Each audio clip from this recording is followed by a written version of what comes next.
그리스도교 절기 중에서 성탄절은 날짜가 고정이지만 부활절은 유동적입니다.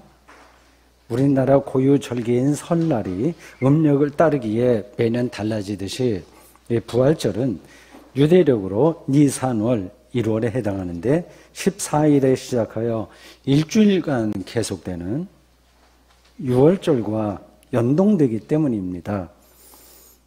히브리어로 페사흐, 헬라어로 파스카로 불리는 유월절은 재앙이 지나갔다, 패스오버의 의미입니다. 출애굽을 모티브로 하는 이 유월절 절기에 유대인들은 엑소더스, 출애굽, 공동체로서의 민족적 정체성을 확인할 수 있었습니다. 모든 유대인 가정은 유월절이 시작하는 저녁에 모여서 일정한 의식을 행했습니다. 양고기와 누룩이 들어가지 않은 빵, 무교병과 포도주가 주요 식단입니다. 예수님 당시에는 요즘도 그런 사람들이 있겠지만 유월절에 많은 유대인들이 성지 순례차 예루살렘을 방문했습니다. 예수님도 제자들과 함께 성지 순례에 나섰습니다. 공생애 중에 한 번 아니면 두 번 정도 나갔습니다. 갈릴리 어촌인 가버나움에서, 그 가버나움이 예수님의 제2고향이라고 할 수 있습니다. 나사렛이 제1고향, 제2고향은 가버나움이라고 할 수 있는데 거기서 예루살렘까지 오려면 수고가 이만저만이 아닙니다. 이번 6월절에 예루살렘 분위기는 심상치 않았습니다. 예수님 신상에 변고가 생길 분위기였습니다. 그걸 느낄 수 있는 거죠. 본인 자신을. 누가복음 22장 2절에 따르면 대제사장들과 서기관들이 예수를 제거할 마음을 먹었다고 합니다. 거기에 끈앞으로 이용당한 인물은 예수의 제자인 가룟 사람 유다입니다. 유다는 예수를 그들에게 넘겨주는 대가로 돈을 받기로 약속했고 넘겨줄 기회를 엿보고 있었습니다. 이어서 오늘 설교 본문이 유월절 만찬 이야기가 나옵니다. 그 뒤로 예수님의 그 마지막 결정적인 운명에서 어떤 일이 벌어졌는지를 좀 더 따라가 보겠습니다. 누가복음 22장 24절 이하를 따르면 베드로가 닭 울기 전에 예수님을 3번 부인할 것이라고 예수님이 예고하셨습니다. 베드로는 예수님이 체포당해서 대제사장의 집으로 한밤중에 끌려갔을 때 피의자 예수와 가까운 사람이라고 그를 의심하던 주변 사람들에게 난 예수와 아무 상관없는 사람이요 라고 3번이나 부정했습니다. 예수는 산헤드린 공의 앞에서 재판을 받았고요. 이어서 로마 총독 빌라도 법정에서도 재판을 받았습니다. 한 번은 종교재판, 한 번은 정치 세속 재판입니다. 빌라도는 예수님에게서 십자가 처형에 해당하는 죄를 찾지 못했다고 이야기하네요. 그래서 6월절 특사 관행에 따라서 요즘도 대통령 특사가 있잖아요. 사면 제도가 있는 것처럼 예수님의 목숨을 살리고 싶었으나 폭력범 바라바를 살려주고 특사로 사면해주고 예수는 십자가에 처형하라는 예루살렘 대중들의 압력에 굴복당합니다. 그렇게 예수는 십자가에 처형당했고 숨이 끊어졌으며 아리마대 사람 요셉의 가족 묘지에 묻힙니다. 아주 간략하게 스케치한 이런 일련의 이야기는 누가복음 내용에서 가장 중요한 대목인 22장과 23장에 나오는 겁니다. 여러분들이 잘 알고 있는 내용입니다. 예수님의 순환 전승입니다.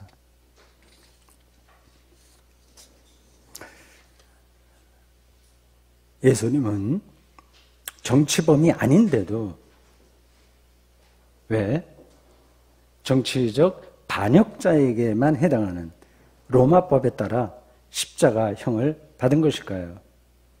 이걸 궁금하게 생각해야 기독교 신앙 안으로 들어갈 수 있습니다. 예수님을 죽게 한 장본인은 과연 누굴까요? 사도신경에 따르면 로마 총독 빌라도가 장본인이죠. 본디오 빌라도에게 고난을 받아 십자가에 못 박혀 죽으시고, 이걸 우리가 매주 예배 때마다 읽고 있습니다. 누가복음을 비롯한 복음서에 따르면 빌라도는 예수님에게 오히려 호의적이었다고 하네요. 그러니까 사도신경과 복음서의 진술이 서로 달라요. 어느 쪽이 진실인지 우리는 정확하게 알지 못합니다. 베드로가 예수를 석방하려는 마음을 먹었다고 하더라도 결과적으로 본다면 그의 책임이 없어지는 건 아닙니다. 민심과 관련해서 빌라도는 예수로 인해서 로마 총독, 로마 통치, 팍스 로마나라고 합니다. 로마의 평화가 절대 이데올로기예요. 그 질서를 조금이라도 허무는 세력이 나오면 가차없이 징벌합니다.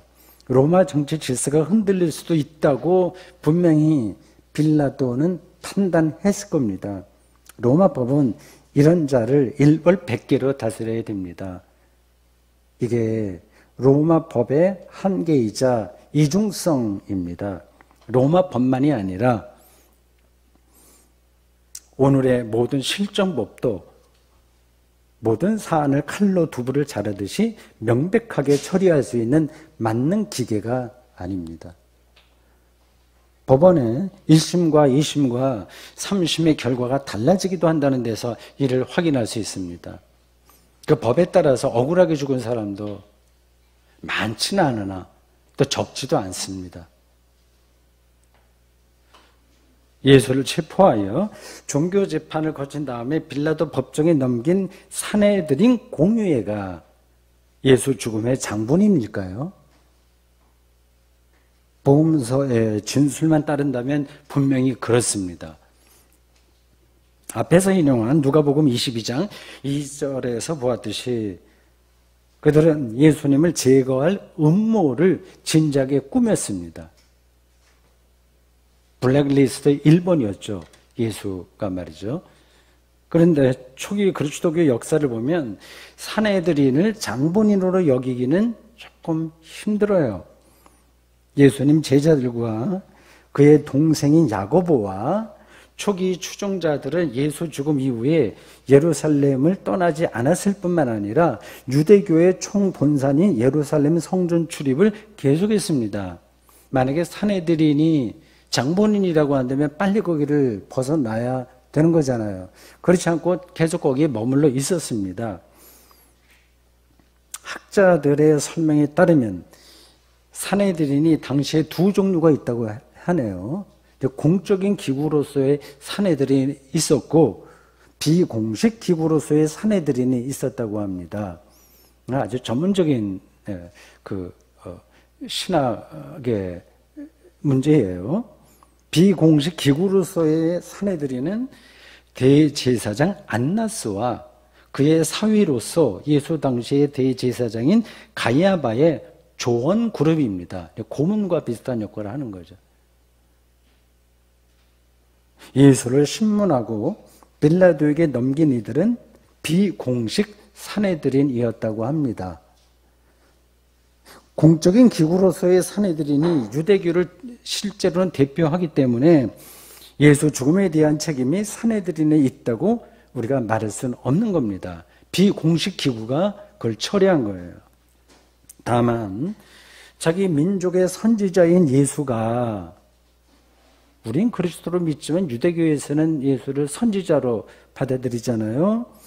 그 예수가 이방인의 실정법인 로마법에 따라서 죽을 위험에 처했을 때 구명운동을 적극적으로 펼치지 않았다는 책임은 사내들인에게 작다고 할 수 없습니다.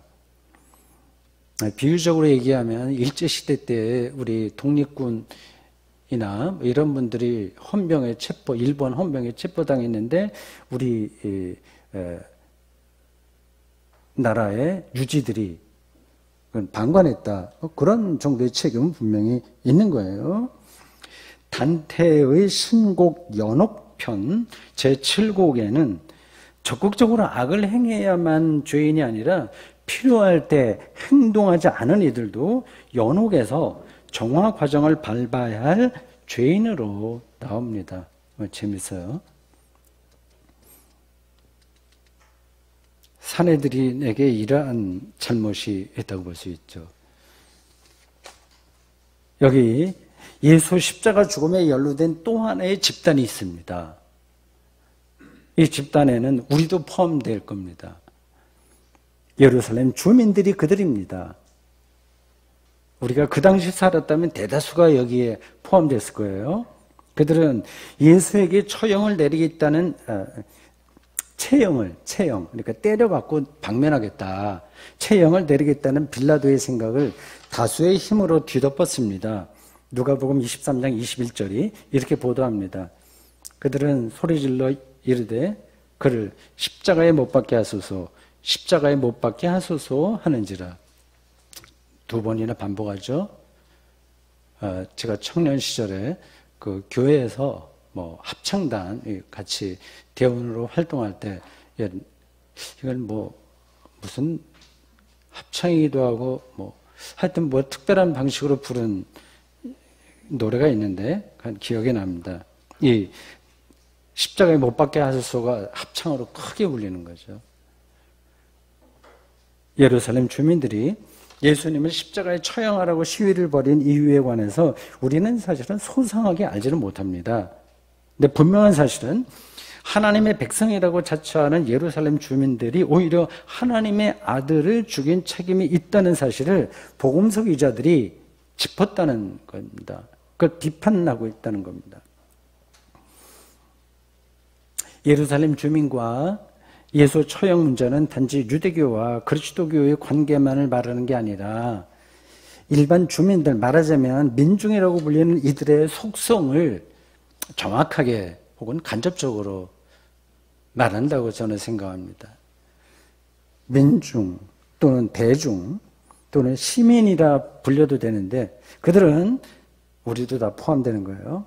권력자들에게 대항해서 세상을 개혁하는 주체이기도 하지만 거꾸로 반개혁에 이용당하는 무리이기도 합니다. 그들은 세상을 진보시키기도 하지만 앞으로 나가기도 하지만 세상을 퇴보시키기도 합니다. 스스로 생각하고 행동하기도 하지만 동시에 쉽게 정말 쉽게 선동당하기도 합니다. 한국을 대표하는 민중신학은 그 민중을 이상화함으로써 한계를 보인다고 생각합니다. 세계 신학으로 나서기는 힘들죠. 깨어있는 시민이 아니라면 우중으로 떨어지고 어리석은 민중, 깨어있는 평신도 그리스도인이 아니라면 사이비 이단 추종자 수준으로 떨어집니다. 그러니까 민중 또는 시민은 그 실체를 있는 그대로 봐야 됩니다. 지난 인류 역사에서 볼 때 그들에게 가장 나쁘게 나타난 현상은 아주 특징적으로 나타난 건 마녀 사냥입니다. 일정한 대상을 마녀로 몰아감으로써 일반 대중은 심리적인 만족을 느끼는 현상입니다. 예루살렘 주민들에게 예수는 자신을 하나님의 아들이라고 참칭하는 마녀였습니다. 제거해야 되는 겁니다. 이런 일은 오늘날에도 반복됩니다. 대한민국의 일정한 그리스도인들에게 이슬람 교도들은 마녀와 같습니다. 머릿속에 그게 그려질 겁니다. 그렇게 말하는 교회 지도자들도 많이 있습니다.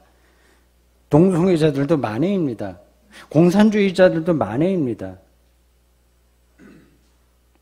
종교만이 아니라 일반 사회와 정치 영역에서도 비슷한 현상이 일어납니다. 며칠 전에 조국 전 법무부 장관의 딸인 조민 씨, 이름 정확하죠? 조민. 시에 고려대학교 입학과 부산대학교 의전원 합격이 취소되었다는 소식이 들렸습니다. 그의 어머니 정경심 씨가 대법원에서 받은 4년 유죄 선고가 결정적인 영향을 끼친 듯 보입니다. 유죄 항목은 주로 자녀들의 진학 문제와 관련된 스펙이 가짜라는 겁니다. 표창장 위조나 미자격 인턴 증명서 등등입니다. 정경심 씨는 자녀 교육에 과도한 열정을 보이는 소위 강남 엄마들의 행태를 그대로 따라간 것처럼 보입니다. 대한민국의 최고 법 전문가인 대법원 판사들과 최고의 지성인들인 대학교 교수들이 내린 결정이니까 법적으로 문제가 없겠죠. 법 조항과 문구 자체가 진리는 아닙니다. 법 문구에 집착하던 사람들이 바로 바리새인들이고 서기관이고 예수를 죽이려고 음모를 꾸미다가 결국 로마 총독 빌라도에게 책임을 떠넘긴 사내들인 의원들이었습니다.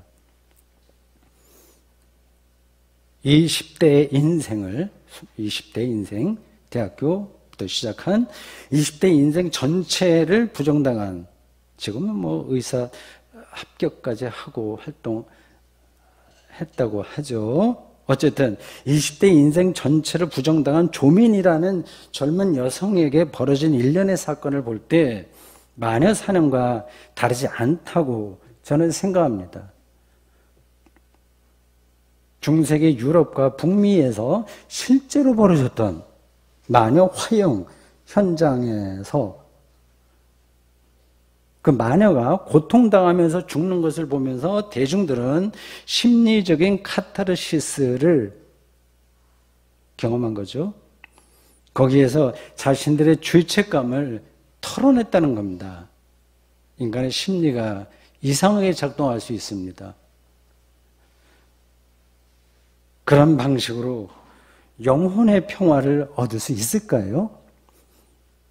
저는 전혀 그렇지 않다고 생각합니다.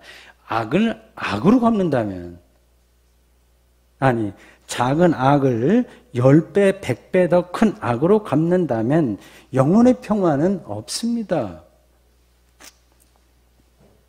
그들은 집으로 돌아오면서 자신들의 그 위선의 구역질을 느꼈을 겁니다. 오늘 우리는 이런 부분에서 위선자들은 아닐까요? 다시 본문으로 돌아와서 저는 지금 예수라는 30대 초중반의 유대인 한 남자가 하나님 나라를 선포하다가 말도 되지 않는 십자가 처형에 이르게 된 그 과정에 한두 개인이 아니라 인류 전체가 연루되었다는 사실을 말씀드린 중입니다. 빌라도라는 로마 고위 정치는 물론이고 유대교의 고위 성직자인 사내들인 의원들, 그리고 예루살렘의 평범한 주민들이 다 연루되었습니다. 제자들도 마찬가지예요. 가룟 유다는 예수를 매개로 대제사장들과 얄궂게 거래했고, 베드로는 예수를 3번이나 뻔뻔스럽게 부인했고, 나머지 제자들도 몇 명만 제외하고 예수가 절체절명의 운명에 떨어지는 순간에 뿔뿔이 흩어졌습니다. 그 남아있던 몇 명 제자들도 예수가 당한 운명 앞에서 속수무책이었습니다. 오늘 우리의 모습입니다. 그렇습니다. 우리가 그리스도이며 하나님의 아들이라고 믿는 예수는 모든 인간에게 버림받았습니다. 마가복음 기자는 그가 하나님으로부터도 버림받은 심정이 되었다고 15장 34절에서 말했습니다. 오죽했으면 그렇게 표현했겠습니까? 엘리 엘리 라마 사박다니. 예수는 도대체 누굽니까? 모두에게 배반당하고 모독당한 예수를 하나님의 아들이라고 믿는다고 하는 게 무슨 뜻인가요? 저는 예수가 누군지, 그가 경험한 하나님이 누군지, 그의 실제 삶에서 도대체 무슨 일이 벌어졌는지가 이렇게 평생 동안 목사로 살았지만 여전히 궁금합니다.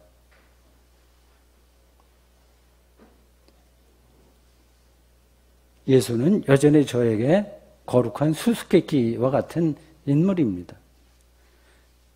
그의 실제 삶의 한 장면이, 아니 가장 결정적인 장면의 하나가 오늘 우리가 보고 있는 유월절 마지막 만찬입니다.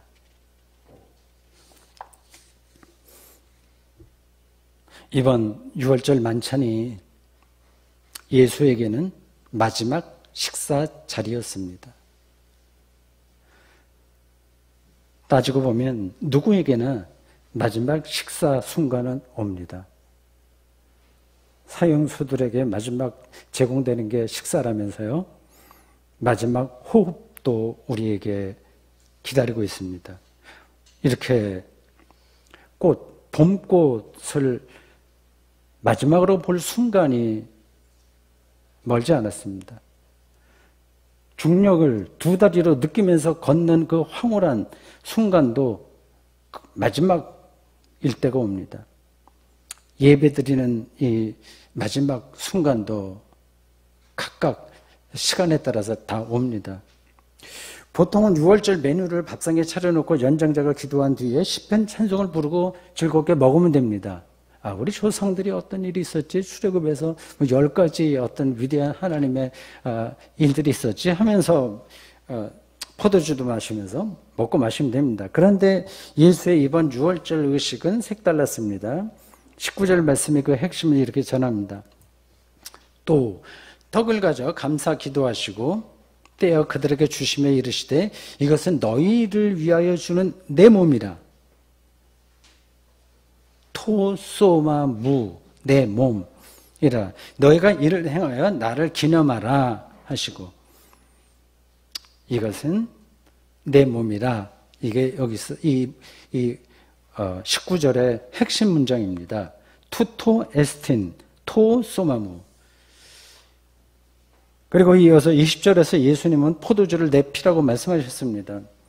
빵과 포도주가 예수님의 몸과 피라는 말은 성찬식 때 우리가 듣던 멘트예요.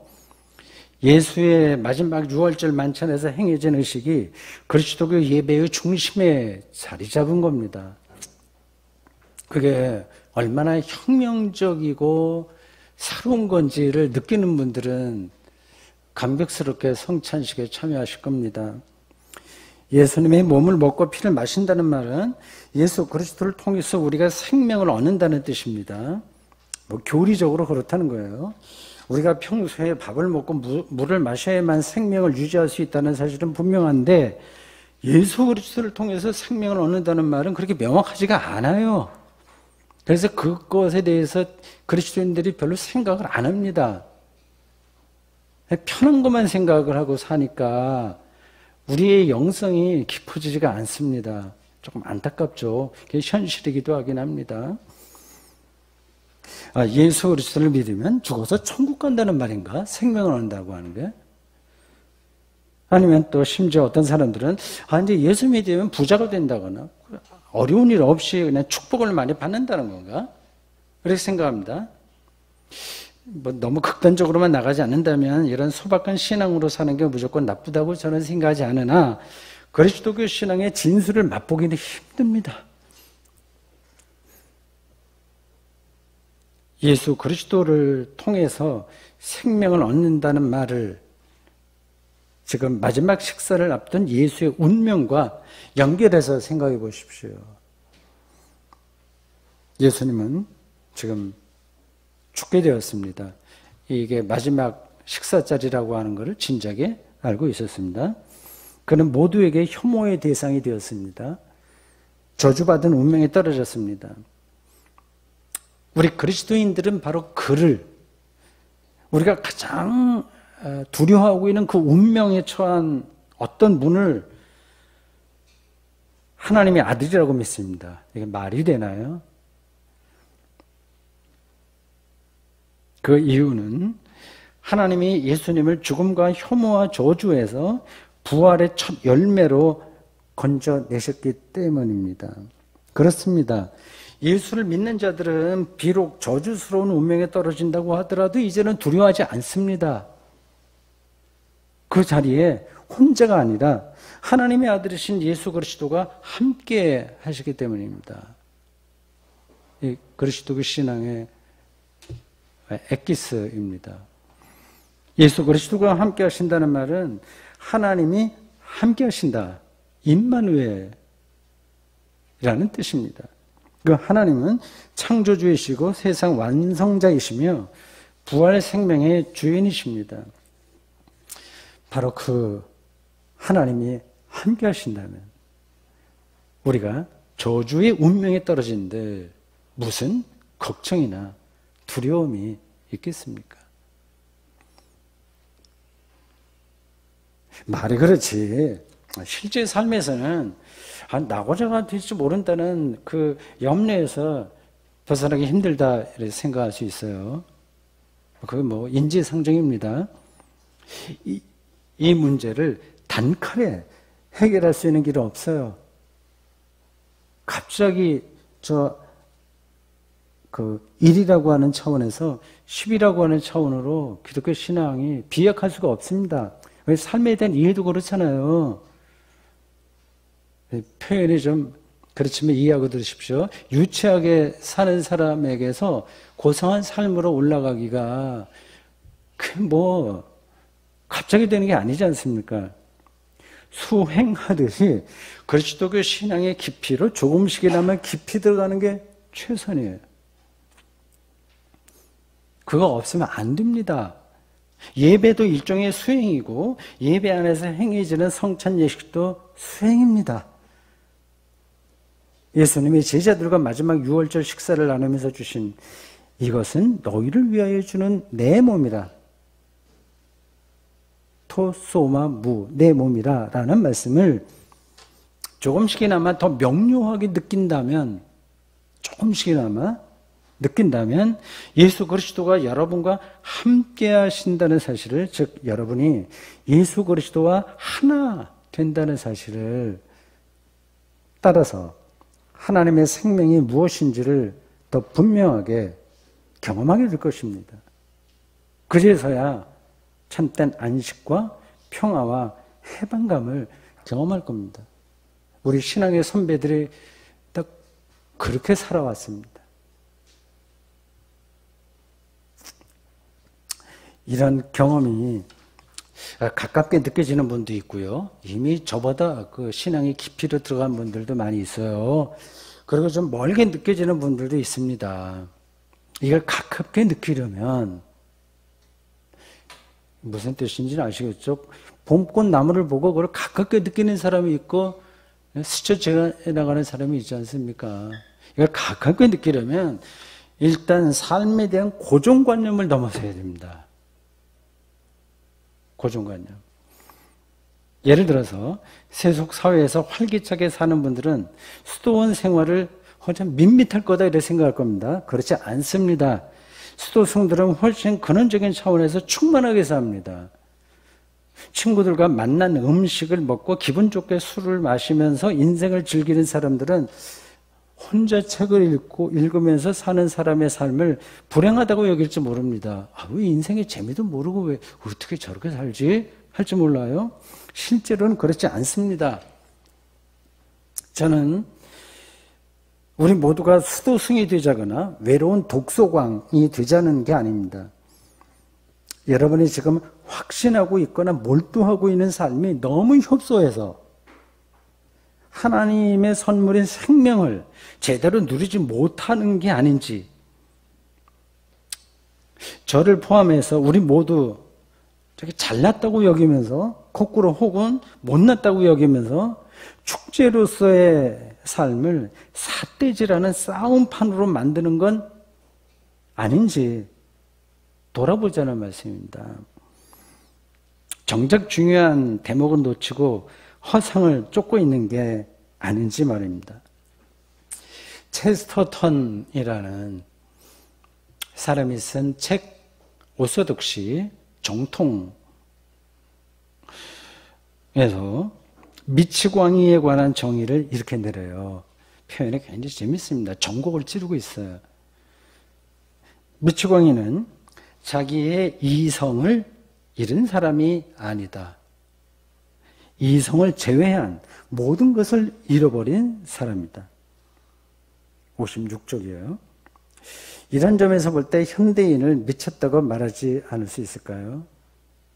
아주 좁은 영역 차원에서만 삶을 이해하고 거기에 퇴행적으로 들어가 버리는 삶이 참 많이 있으니까요. 저는 설교를 마치면서 성경이 말하는 하나님의 풍성한 생명이 가까이 가는 그리스도인에게 나타나야 될, 그리고 나타나는 삶의 한 가지 구체적인 태도 또는 능력을 그냥 간단하게 말씀만 드리겠습니다. 이미 암시되었습니다. 밥 한 끼를 여러분의 인생에서 주어진 마지막 식사로 받아들이는 태도와 능력이 바로 그것입니다. 그런 태도와 능력은 마지막 유월절 식사 자리에서 제자들에게 주신 다음과 같은 예수님의 말씀을 기억하는 사람에게 주어집니다. 이것은, 즉 이 밥은 나의 몸이다.